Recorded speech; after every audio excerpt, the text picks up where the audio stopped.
Hasta ahora, en mayor o en menor medida, hemos contado configuraciones en las que el orden juega un papel y quizás los primeros visos de la necesidad de extender el análisis a casos en que no sea relevante digámoslo así, el orden,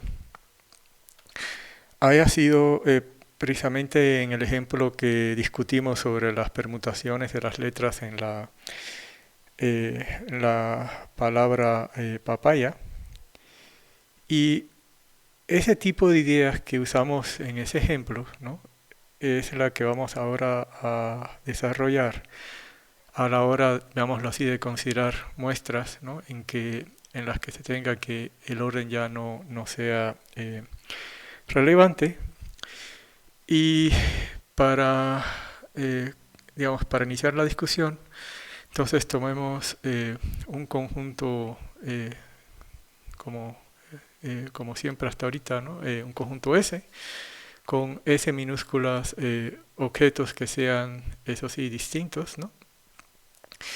Y eh, vamos entonces a observar que lo que habíamos discutido hasta ahorita, ¿no? De las muestras con orden, es que yo puedo tomar precisamente este, eh, eh, este número que llamamos S en R, ¿no?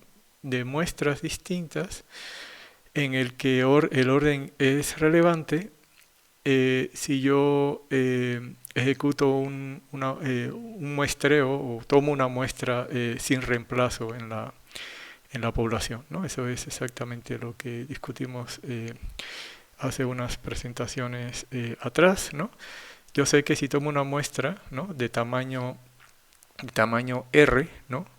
Sin reemplazo, en la que el orden, insisto, es relevante, la cantidad de formas que tengo de hacer eso, ¿no? Es exactamente este número que está aquí, que llamamos S en R, ¿de acuerdo? Bueno, si yo tomo ahora una de esas muestras, digamos, una muestra hipotéticamente hablando, x1, x2 así hasta xr, ¿no? Que tiene R elementos, ¿no? Ahora lo que puedo observar es que yo puedo reagrupar esta, esta muestra en R factorial formas distintas, ¿no? Dicho de otra manera, las puedo permutar, ¿no? De R factorial formas distintas. Por ejemplo, si el conjunto que estoy considerando fuese el conjunto S, que lo que tuviese son las letras, digámoslo así, A, B y C, por ejemplo, ¿no? Y eh, voy a tomar una muestra de tamaño 2 sin reemplazo, ¿no? Lo que me dice lo que tenemos hasta ahorita discutido es que yo debería poder obtener 3 en 2 muestras distintas en las que el orden juega un papel, ¿no? En una muestra sin reemplazo de una población de tamaño 3, ¿no? Y esas son las que tengo aquí enumeradas, ¿no? Ahora bien, eh, si el orden deja de ser relevante, ¿no? Eso significa, por ejemplo, que la muestra A, B sería idéntica, por llamarlo de algún modo, o sea, yo no la voy a diferenciar de la muestra BA, ¿no? Y idem aquí con los demás, ¿no? AC sería lo mismo que CA y BC sería lo mismo que CB. En resumen, cada una de estas columnas que tengo ahora aquí, ¿no? Serían consideradas exactamente la misma cosa, pues, o sea, los elementos que componen esa muestra yo no los podría diferenciar, ¿no? Eso significa, en conclusión, es que si el orden deja de ser relevante, que todas las permutaciones posibles de una muestra, ¿no? Van a describir al final del día el mismo elemento y por ende, ¿no? Las vamos a agrupar y a considerar como tal, ¿no? O sea, como una sola cosa. Y por ello, ¿no? El número total de configuraciones que voy a tener considerando eh, que no voy más bien sin tomar en cuenta el orden, ¿no? Sería entonces el número total de configuraciones que tenía hasta ahorita, ¿no? Dividiendo esa cantidad, ¿no? Entre el número de formas en que yo puedo ahora permutar a, a las, eh, a las permutaciones y obtener esencialmente configuraciones que son, veámoslo así, equivalentes, ¿no? En este caso, obviamente yo tendría entonces 3 en 2 formas, ¿no? De tomar muestras en las cuales voy a considerar en un inicio el orden, ¿no? Y una vez que reagrupe esas 3 en 2 muestras, ¿no? Lo que tengo que visualizar es que las puedo reagrupar, ¿no? En exactamente en los grupos, valga la redundancia, en los cuales van a caer todas las permutaciones de una configuración que serían equivalentes. Entonces tengo que dividir el número total entre el número de permutaciones que voy a poder reagrupar, digámoslo así, a los tipos de muestra, ¿no? Y eso en este caso sería, digamos, 6 en total que tenía entre 2 formas que tengo de permutar cada muestra para tener un total, ¿no? De hecho, de 1, 2, 3, en este caso, configuraciones distintas en las que el orden deja de ser relevante. Evidentemente al principio lo puedo extender, ¿no? El caso de una muestra, digámoslo así, arbitraria, ¿no? De tamaño R, ¿no? Entonces voy a tener ahora R factorial formas de permutar cada una de estas muestras y el número total, ¿no? De configuraciones de una muestra de tamaño R, ¿no? Ahora sin reemplazo y en la cual no voy a considerar el orden, ¿no? Sería entonces tal cual como acabamos de discutir, como S en R entre R factorial. Esta cantidad que está aquí, ¿no? S en R entre R factorial, recibe un nombre particular, que es el coeficiente binomial, ¿no? Y se escribe con esta simbología, ¿no? O sea, este sería el coeficiente binomial de S en R, ¿no? Que tal cual como, veámoslo así, como acabamos de definirlo, tendría esta estructura. Ciertamente esta forma es totalmente válida y a mí me gusta en lo particular mucho porque me da una intuición de lo que está pasando, ¿no? De hecho, eh, por llamarlo de algún modo, esta formulación le da a uno como una visión, ¿no? Al interior de qué es lo que realmente representa al final del día este símbolo que es el coeficiente binomial, ¿no? Pero ciertamente para muchos lugares también es útil darnos cuenta que esto lo puedo reescribir de la siguiente manera. Si yo tomase, ¿no? La definición de qué cosa es S en R, eso es por definición el producto de S por S menos 1, así sucesivamente tener hasta un total de R factores, ¿no? Entonces como este es el primero, tendrías aquí al final S menos R menos 1 como el último factor en este producto, ¿no? Entonces contabilizarían los R factores de esta multiplicación y aquí en el denominador sigo teniendo mi R factorial. Ahora, si dan cuenta, esto tiene la estructura casi de lo que sería un factorial, solo que queda interrumpido en esta posición, ¿no? Entonces, observemos que ahora lo que puedo hacer o me puedo proponer es extender lo que está en el numerador hasta conseguir representar el factorial en esencia de S. Para eso lo que tengo que conseguir es multiplicar por el número inmediatamente anterior a este y así sucesivamente hasta llegar a 1, ¿no? Y con eso lo que logro es tener en el numerador ahora precisamente el factorial, porque tendría entonces al final del día la multiplicación de 1 por 2 y así sucesivamente, ¿no? Hasta S. Pero precisamente para no trastocar aquí las cosas, voy esencialmente a multiplicar en el numerador, ¿no?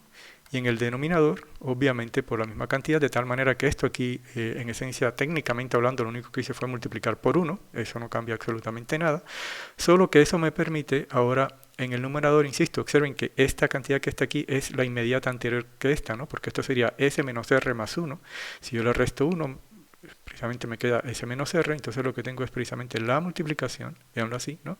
De los números de manera consecutiva desde 1, ¿no? Hasta S, y eso sería precisamente el S factorial que me había propuesto obtener acá arriba, solo que obviamente ahora tengo que en el denominador tener exactamente la expresión que me permitió obtener arriba el factorial, que sería precisamente otro factorial, pero ahora desde 1 hasta s menos r, sería la multiplicación que tengo aquí, ¿no? Entonces sería s menos r factorial, y esto, esencialmente, también en muchos textos es lo que se define técnicamente hablando como el binomial o el coeficiente binomial de s en r, ¿no? Sería s factorial entre r factorial por s menos r factorial. Bueno, aquí en este tipo de situaciones, obviamente lo que prevalece es, muchas veces se nos queda esa idea, ¿no? De que el coeficiente binomial, ¿no? Es el número de formas en que puedo extraer una muestra sin reemplazo de un cierto tamaño, en este caso fue R, en el que el orden no juega un papel, ¿no? Entonces, de alguna manera fijamos esa idea, pero hay que tener un poco de cuidado, ¿no? Porque no todo, como quise poner aquí de título para este ejemplo, no todo está precisamente dictado por la fórmula. La situación o la aplicación que yo le estoy dando a la fórmula también es ciertamente muy relevante, y para eso este ejemplo creo que puede ayudarnos. O sea, hay que prestar mucha atención al contexto de la pregunta, ¿no? Y en esencia lo que hay que tener mucho cuidado de no estar contando configuraciones, digamos, dobles, o sea, 2 veces, por decirlo alguna vez, o también dejar de contar algunas configuraciones, ¿no? Entonces, a ver, imaginemos por lo pronto que tengo un grupo que está compuesto por 10 personas, ¿no? Y ya sea un juego al azar o lo que sea, ¿no? Yo necesito crear 2 tipos de grupos, uno de 4 y otro de 6 personas. Y que esos grupos se van a enfrentar, véanlo así, entre ellos, ¿no? La pregunta es, ¿de cuántas formas distintas yo puedo precisamente crear esos 2 tipos de grupos para que se enfrenten entre ellos, ¿no? Y la respuesta, según lo que acabamos veamos así, de discutir, eso es simple, ¿no? Es simplemente el binomial de 10 en 4, ¿no? Porque al hacer esto yo estaría escogiendo, ¿no? Una muestra de tamaño 4 digamos, sin reemplazo para que no se repita ningún individuo, ¿no? De una población de tamaño 10, ¿no? Y esa sería en esencia la cantidad de formas que puedo seleccionar los equipos de 4 personas, y es obvio que cada vez que yo determine un equipo de 4 personas, eso fija de inmediato al equipo contrario, ¿no? Que es el otro que necesito para que se enfrente con él, ¿no? Y lo otro que vale mucho la pena aquí quizás también observar es que ese planteamiento es totalmente equivalente si en vez de escoger primero el equipo de 4, escogiera el equipo de 6, ¿no? Entonces, la manera de escoger un equipo de 6 de un grupo de 10 personas es precisamente de nueva cuenta, ¿no? Tomar una muestra de tamaño 6 sin reemplazo en que el orden no juega ningún papel, porque lo importante es quiénes están en el equipo y no en qué orden lo fui escogiendo, ¿no? Y eso es exactamente lo que me dice el binomial de 10 en 6, ¿no? Y obviamente de nueva cuenta, una vez que yo, veámoslo así, seleccione al equipo de 6 personas, ¿no? Eso fija al otro equipo, ¿no? Y listo. Aquí quizás también lo que vale la pena es que observemos, que ahora sí diría un clásico sin querer queriendo, ¿no? Como estas dos visiones del mismo problema son idénticas, ¿no? Acaba demostrando que este binomial es idéntico a este, ¿no? Lo cual es literalmente muy simple, basta que uno escriba la definición para esto, para que uno se dé cuenta que son iguales, pero observen que eso es algo que también ahorita en un ratito vamos a crear un ejemplo, quizás ya no tan trivial, ¿no? Que esa fue una manera de mostrar la igualdad de estas dos cosas, ciertamente sin acudir al lápiz y al papel, ¿no? Y escribir un resultado algebraico, sino, digamos, demostrarlo, veámoslo así, en el contexto de digamos, de un argumento combinatorio, si lo queremos ver de ese estilo. Ahora bien, este ejemplo en realidad está formulado para hacernos un llamado de atención referente a lo siguiente. O sea, binomial de 10 en 4, binomial de 10 en 6 es precisamente, porque son la misma cantidad, ¿no? El número de formas en que yo puedo escoger un equipo de A4 por digamos, personas por un lado y equipo de 6 personas por el otro para que se enfrenten. Pero si yo tuviera esa misma situación, pero ahora en vez de ser un equipo de 4 y un equipo de 6, yo quisiera enfrentar a 2 grupos de 5 personas, ¿no?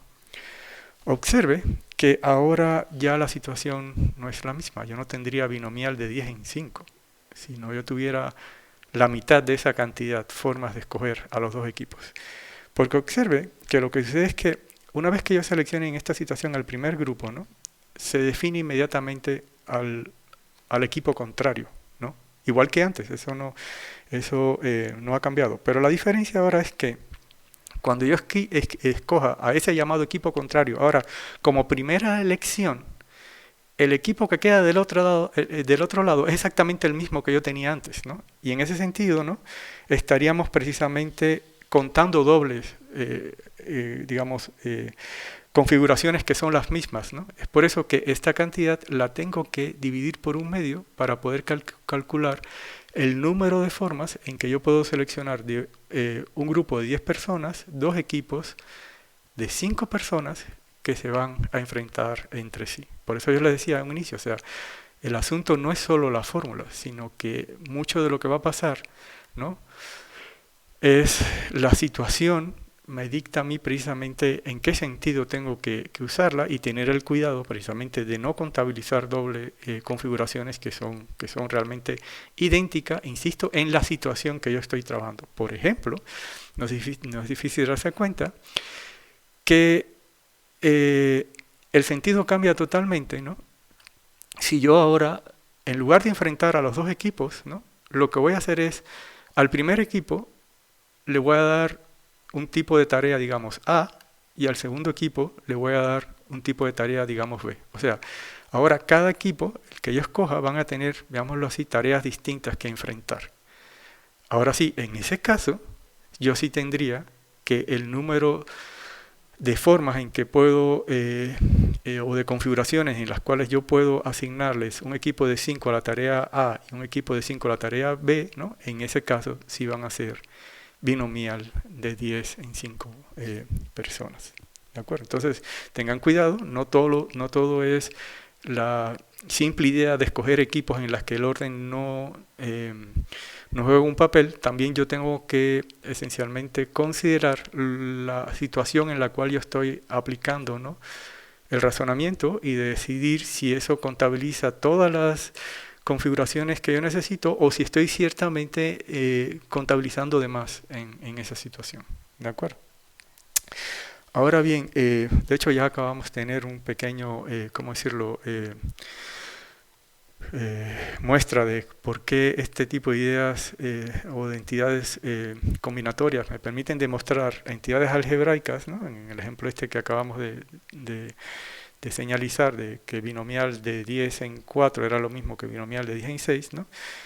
Pero donde quiero hacer ahora énfasis es precisamente en esa idea, ¿no? Que estas entidades combinatorias describen una situación que me permite, veámoslo así, a mí demostrar cosas de una manera quizás, llamémoslo así, disruptiva en el formato en que yo he ido demostrando todas las cosas hasta ahora en el curso, porque, digamos, como vulgarmente se dice, para muestra un botón. Imagínense que yo voy a tomar ahora esta identidad, llamémoslo así, algebraica, ¿no? Y yo quisiera demostrarla, ¿no? O sea, esencialmente que el binomial de n en m es lo mismo que el binomial de n-1 en m-1 más el binomial de n-1 en m, ¿no? Si yo quisiera ahora sí considerar una vía tradicional para demostrar esto, ¿no?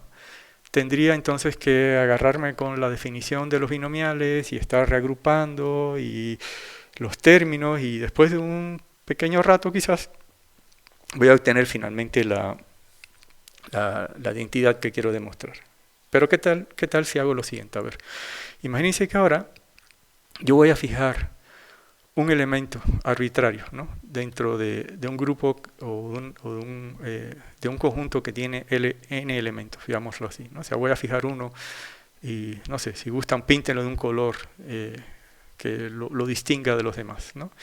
Y ahora planteémonos la siguiente pregunta, ¿no? ¿Cuántos subconjuntos que tengan ahora m elementos yo puedo seleccionar que contengan exactamente ese elemento que yo especifique, ¿no? Y eso es simple, ¿no? Si ya hay uno que está considerado en la muestra, me quedan por escoger m-1 elementos para completar la muestra de m elementos, pero ahora la población la tengo que reducir en 1 porque ya hay un elemento que yo extraje, ¿no? Entonces, yo tendría binomial de n-1 en m-1 formas de escoger una muestra, ¿no?, que contenga m elementos y que tenga, digamos, en su contenido ya al elemento que yo especifique, ¿de acuerdo? Ahora, por otro lado, ¿qué tal si ahora me pregunto, ¿no?, cuántas formas distintas o cuántas configuraciones yo tengo a la hora de tomar una muestra, ¿no?, de m elementos, ¿no?, que no contenga exactamente el elemento que yo señalicé o que yo, digamos, distinguí de alguna manera, ¿no? Pues eso también es simple, porque ahora, si yo no quiero que aparezca ese elemento, reduzco mi población en un elemento. Ahora tendría la población de n-1 y ahora tendría yo que tomar la muestra, ¿no?, de tamaño m. Yo sigo queriendo tener un subconjunto de m elementos, ¿no?, sin reemplazo, y al final del día el orden no juega un papel. Entonces finalmente tendría n binomial de n-1 en m formas distintas de construir ese subconjunto de m elementos en los cuales no va a aparecer el elemento señalizado por mí, ¿no? Ahora, ¿de cuántas maneras, ¿no?, yo puedo al final del día, ¿no?, escoger subconjuntos de tamaño m de mi población de n elementos, ¿no? Eso es exactamente binomial, ¿no?, de n en m formas, ¿no?, en que yo puedo escoger subconjuntos de m elementos, ¿no?, de esa población que tiene elementos. Ahora, cualquier subconjunto que yo tome, ¿no?, de m elementos, solo hay de dos sopas, ¿no? O ese subconjunto contiene al elemento que yo distinguí o señalicé, ¿no?, lo cual puede ocurrir de esta cantidad de formas, según lo que discutimos aquí, ¿no?, binomial de n-1 en m-1, o ese subconjunto que escogí de m elementos no contiene al elemento señalizado, lo cual puedo considerar de binomial de n-1 en m formas distintas. Conclusión: cualquier subconjunto que yo tome de m elementos o es de este estilo o es de este estilo. Entonces, el número total de subconjuntos de m elementos que yo puedo tomar, ¿no?, es la suma de los que son de este estilo más los elementos que son de este estilo, y bingo. Yo acabo de mostrar esa igualdad, llamémoslo así, de una identidad algebraica o combinatoria, y no he usado para nada en lo más mínimo, digamos, pongámoslo en estos términos, el lápiz, ¿no?, para demostrarla, porque la misma argumentación me permite hacerlo. Bueno, en la siguiente presentación lo que vamos a hacer es entonces construir, o más bien resolver una serie de ejemplos para que también vean cómo, en qué contextos y cómo se usa el coeficiente binomial.